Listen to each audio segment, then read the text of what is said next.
शेतकरी मित्रांनो, जर तुम्ही कलिंगड उत्पादक शेतकरी असाल, तुमचा प्लॉट हा सेटिंगवरती असेल किंवा कलिंगड तुम्हाला लावायचं असेल, तर अखंड महाराष्ट्रामध्ये चाललेला जो मधमाशांचा प्रॉब्लेम आहे, त्यावरती हा व्हिडिओ होणार आहे. अत्यंत महत्त्वाची माहिती या व्हिडिओच्या माध्यमातून मी तुमच्यासमोर आणणार आहे. तर व्हिडिओ शेवटपर्यंत नक्की पहा. तर चला मग वेळ वाया न घालवता लगेच व्हिडिओला सुरुवात करू. शेतकरी मित्रांनो, नमस्कार. स्वागत आहे तुमचं हजारी फार्म आपल्या शेतकरी यूट्यूब चॅनलवरती. आज आपण पाटील बायोटेक या कंपनीचं क्वीन बी, ज्याचं आपण सोशल मीडियावरती खूप नाव ऐकलं आहे, त्याच्या रिझल्टसाठी आज आपण व्हिडिओ बनवणार आहोत. तर आज 22 जानेवारी 2026 रोजी आपण हा व्हिडिओ बनवत आहोत. 19 जानेवारी 2026 रोजी आपण याची फवारणी घेतली होती. तो व्हिडिओ पहिल्यांदा बघू. त्याच्यानंतर आपण या औषधीचे रिझल्ट बघू. आणि हो, चॅनलला जर सबस्क्राईब केलं नसेल तर चॅनलला सबस्क्राईब नक्की करून घ्या, म्हणजे जेणेकरून अशाच प्रकारचे चांगले चांगले व्हिडिओ आपल्यापर्यंत येत जातील. त्याचा उद्देश हा कुठल्याही कंपनीची मार्केटिंग करणे किंवा कुठल्याही कंपनीचं नाव खराब करणे हा नसून जो प्रामाणिक प्रयोग आपण केला त्याचे प्रामाणिक रिझल्ट मांडणे एवढाच फक्त आहे. तर चला आता आपण फवारणीच्या दिवसाचा पहिल्यांदा व्हिडिओ बघू, नंतर रिझल्ट बघू. तर शेतकरी मित्रांनो, आज तारीख 19 जानेवारी 2026. आजच्या तारीखमध्ये आपण पाटील बायोटेकचं क्वीन बी हे फवारणी करत आहोत. यामध्ये एक कन्फ्युजन सुद्धा आहे, ते मी तुम्हाला समोर सांगतोच. तर मोहरीची लागवड केली असता आपल्या प्लॉटवरती मधमाशांची अतिशय उत्तम आकर्षण झालेलं आहे. संपूर्ण महाराष्ट्रामध्ये मधमाशांचा प्रॉब्लेम असून सुद्धा आपल्या प्लॉटवरती मधमाशा अतिशय चांगल्या प्रकारे आकर्षित झालेल्या आहेत मोहरीमुळं. पण तरीही मोहरीच्या झाडांपासून प्लॉटवर खेचण्यासाठी आपण वेगवेगळे उपाय केले. मधमाशी आहे, चांगल्या प्रमाणात मधमाशी आपल्या प्लॉटवरती सुद्धा आहे. पण एक क्वीन बी याचं नाव आपण सोशल मीडियाच्या माध्यमातून असो किंवा वेगवेगळ्या शेतकऱ्यांच्या तोंडून असो, याचं नाव बऱ्यापैकी ऐकलं आहे. त्यामुळे आपण हे फवारणीचा निर्णय आपण घेतलेला आहे आणि याचे रिझल्टसुद्धा आपण याच व्हिडिओच्या माध्यमातून पाहून घेणार आहोत. कारण हा व्हिडिओ आपण जवळपास 2 ते 3 दिवसानंतर पोस्ट करणार आहोत रिझल्ट सहित. तर मित्रांनो, यामध्ये सगळ्यात मोठं कन्फ्युजन हे मला असं वाटतं पाटील बायोटेकनी कमेंटच्या माध्यमातून दूर करावं. आपल्या व्हिडिओवरती कमेंट करून लोकांचं म्हणजे शेतकऱ्यांचं शंका आणि माझी सुद्धा शंका आहे त्याचं निरसन करावं. ते कन्फ्युजन सगळ्यात मोठं म्हणजे रील्सवरती पाहत असताना आणि याचा डोस जो आहे तो 25 ते 30 मिलीचा सांगितला जातो आणि या बॉटलवरती याचा डोस जवळपास 7 ते 10 mlचा पर पंप असा लिहिलेला आहे. तर हे जे कन्फ्युजन काय आहे, तर याचं निराकरण कमेंटच्या माध्यमातून पाटील बायोटेकनी करावं असं मला वाटतं.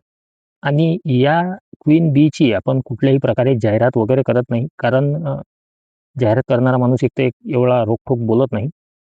आणि हे प्रॉडक्ट तसं आपण नाव ऐकल्यानंतर एक फवारून शेतकऱ्यांपर्यंत याचे रिझल्ट पोहोचावे आहेत अगर नाही आहेत, या दोन्ही गोष्टी आपण 2 ते 3 दिवसानंतर पाहू. रिझल्ट असल्यास तरी व्हिडिओ बनवून पाठवू, नसल्यास तरी व्हिडिओ पाठवू.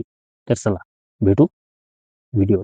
तर मित्रांनो, तुम्ही पाहिल्याप्रमाणे आपण फवारणी करून घेतली. त्यामध्ये जे डोसचा जो कन्फ्युजन होतं ते सुद्धा तुम्ही ऐकलेलाच आहे. 30 mlचा डोस आपण सोशल मीडियाच्या माध्यमातून ऐकत असतो आणि बॉटलवरती चक्क 7 ते 10 mlचा डोस होता.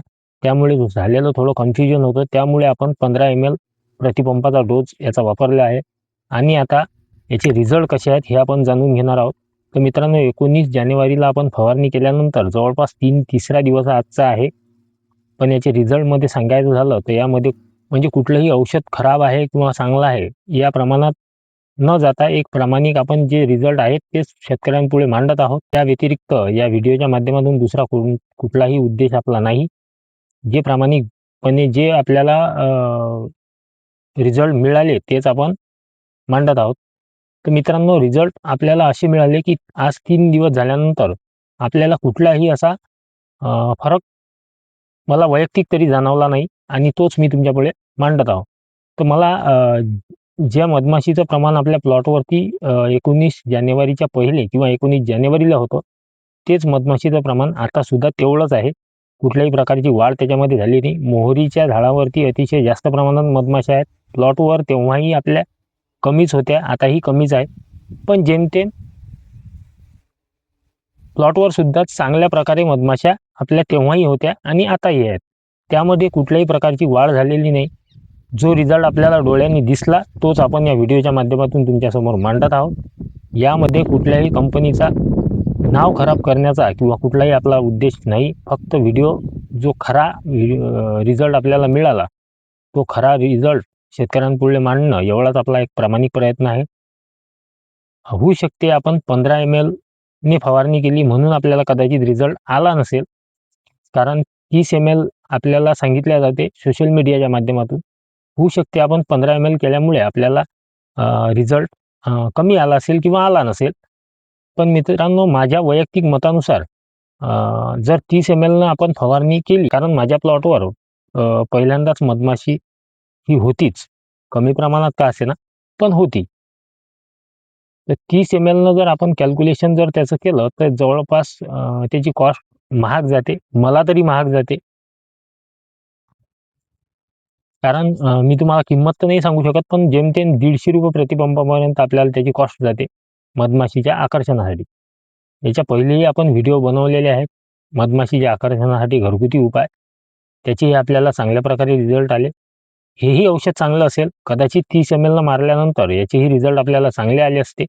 परंतु मला ते कॉस्टच्या हिशोबाने परवडलं नाही आणि बॉटलवर सुद्धा 7 ते 10 ml चा डोस लिहिलेला होता. तो सुद्धा कंपनीनेच लिहिलेला आहे ना. तर तो लिहिलेला होता म्हणून आपण 15 ml न त्याची फवारणी केली. पण आपल्याला जसे पाहिजे तसे रिझल्ट त्या औषधाचे मिळाले नाही. तर आपण 2 दिवसाआधी फवारणीचा व्हिडिओ शूट केला होता. त्याच्यानंतर शॉर्ट्ससुद्धा अपलोड केला होता. त्यामुळे आपल्याला रिझल्ट शेतकऱ्यांपर्यंत पोहोचवणेच होते. त्याचा रिझल्ट येवो अगर ना येवो, जे आहे ते समोर खरं-खरं मांडण्याचा आपण पूर्णपणे प्रयत्न करतो, प्रामाणिक प्रयत्न करतो. तर व्हिडिओ मित्रांनो कसा वाटला हे कमेंटमध्ये नक्की सांगा आणि व्हिडिओ शेवटपर्यंत बघितला त्यासाठी मनापासून धन्यवाद. सबस्क्राईब जर अजूनही केलं नसेल तर चॅनलला सबस्क्राईब मात्र नक्की करून घ्या. धन्यवाद.